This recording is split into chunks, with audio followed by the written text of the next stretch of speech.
China, the Asian giant, has quietly expanded its influence with effects that are felt around the world. The Belt and Road Initiative, also called the New Silk Road, is China's Trojan horse in its silent takeover. By spending over $1 trillion on investments and infrastructure in many countries, Beijing has created a complex web of economic, political, and even military influence. The idea behind this huge project is simple: to use China's economic power to increase its global influence and challenge the power of the United States and other Western countries. But the reality is much more complicated and, for some, concerning. Let me tell you everything you need to know about it. It all started in 2012 when Wang Jixi, an influential Chinese scholar, published an article called Marching Westwards. He suggested that China should focus less on confronting US allies in East Asia and more on expanding its influence in Central Asia and the Middle East. The newly appointed president, Xi Jinping, took note. A year later, in September 2013, Xi traveled to Kazakhstan and announced the creation of the Silk Road Economic Belt. The idea was to revive the ancient overland trade route that connected China with Europe through Central Asia. But that was just the beginning. Only a month later, responding to requests from Southeast Asian countries, Xi added the Maritime Silk Road to connect China with Southeast Asia, South Asia, and East Africa through sea routes. This way, the Belt and Road Initiative, BRI, was born with an ambitious vision to build a vast network of transportation, energy, and telecommunications infrastructure linking China with the rest of the world. And so, what started as a regional infrastructure project soon became a global initiative. Within a few years, nations in Africa, Latin America, and even Europe joined the BRI, signing cooperation agreements with Beijing. By 2019, even unexpected countries like Hungary, Portugal, and even Italy, a member of the Group of Seven, had signed on to the New Silk Road Initiative. The same happened with Iran, Saudi Arabia, and countries across Latin America and Africa. In total, nearly 150 nations around the world have been drawn in by China's promises of investment and development. But what many didn't see was that this project was a way for China to extend its political and economic influence worldwide. On one hand, Beijing aims to secure its growing need for natural resources and new markets for its exports, but there are also geopolitical goals. Through the BRI, China has gained influence in key regions like Central Asia, the Middle East, and the Horn of Africa, challenging the traditional dominance of the West. Additionally, the initiative has allowed China to strengthen its ties with strategic allies like Russia, Iran, and Pakistan. To make its ambitious plan a reality, China has spared no expense. So far, it is estimated that nearly $1 trillion has been spent on loans and investments to fund BRI projects worldwide. From roads and railways to ports, airports, and fiber optic networks, the footprint of the New Silk Road is increasingly visible in many countries.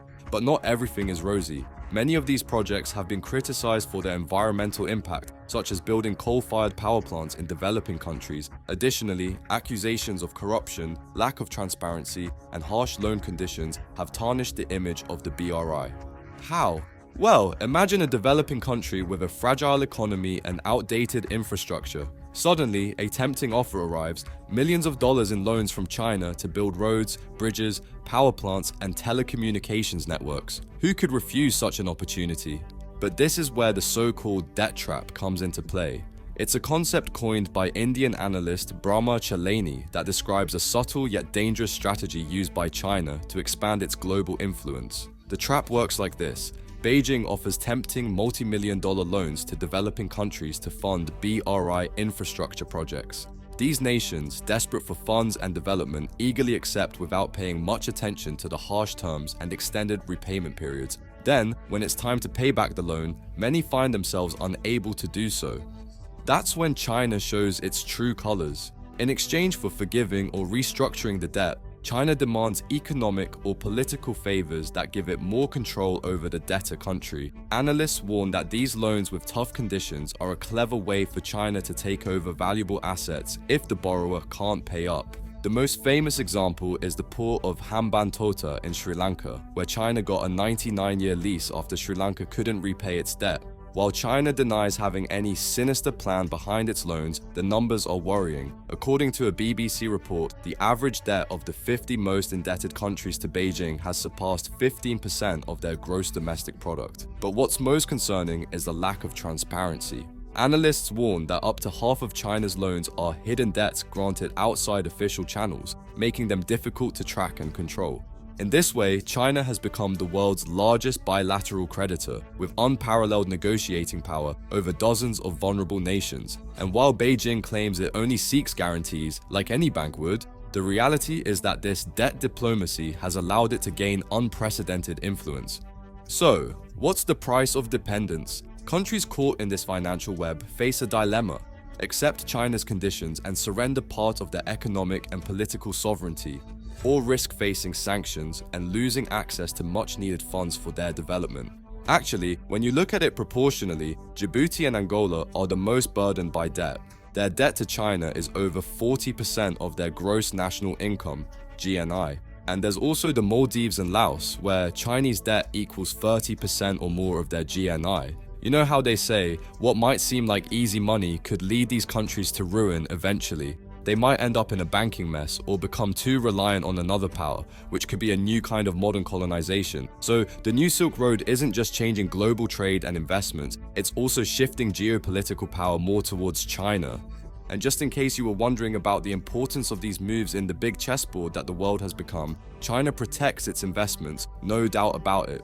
Here's the even more worrying part of China's expansion. They're using private military contractors to keep their interests safe overseas.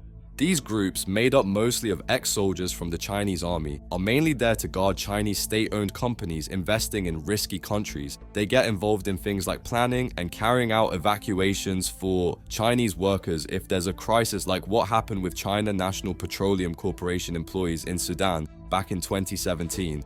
They can't carry guns or get involved in violent stuff related to wars, but their presence shows China's big ambitions. Their job is to give Chinese companies overseas a safety net. They do things like training or spotting risks, and they also gather intel or provide security.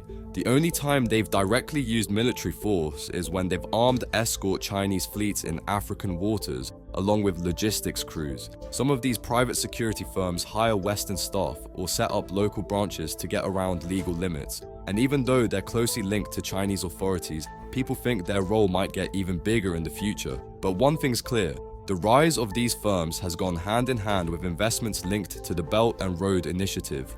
Some say there are over 5,000 of these companies, giving jobs to around 4.3 million ex-soldiers. As the Belt and Road Initiative expands, voices of concern multiply.